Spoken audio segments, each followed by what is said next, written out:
মাঝখানে পাকা সেতু আর দুই পাশে কাঠের তৈরি সাঁকো, এমন গোজামিলের সেতু দিয়ে পার হচ্ছে ঘোড়ার গাড়ি থেকে শুরু করে ভারী অটোরিকশাও।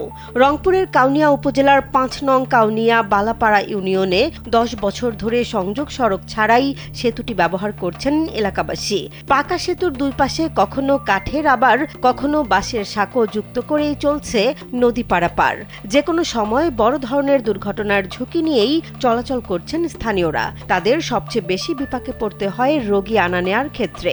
সেতুর ওপর নির্ভরশীল প্রায় ১০টি গ্রামে অ্যাম্বুলেন্স বা প্রাইভেট কারের মতো কোনো গাড়ি প্রবেশের সুযোগ না থাকায় এই দুর্ভোগ পোহাতে হয় তাদের। জীবন অবাক না করলে কে করবে? ২৮% মিল্ক ফ্যাটের অবাক করার সাথে ফ্রেশ মিল্ক পাউডার। জীবন অবাক করুক প্রতিদিন।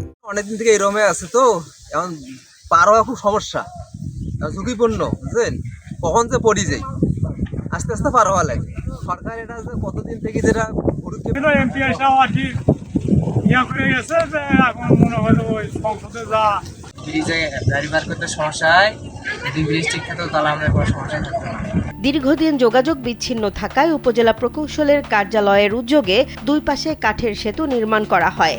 কাউনিয়া উপজেলার প্রকৌশল কার্যালয় থেকে জানানো হয়, দ্রুত সেতুটির সংযোগ সড়ক নির্মাণের উদ্যোগ নেওয়া হবে।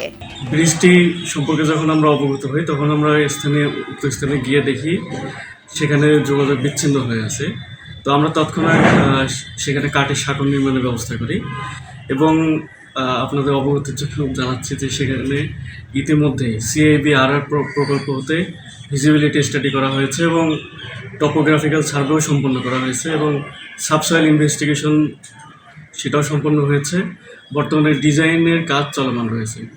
আশা করছি খুব শীঘ্রই ব্রিজটি নির্মাণ কাজ শুরু হবে। স্থানীয় সরকারের অধীনে ২০১৪ সালে শেষ হয় সেতুটির নির্মাণ কাজ।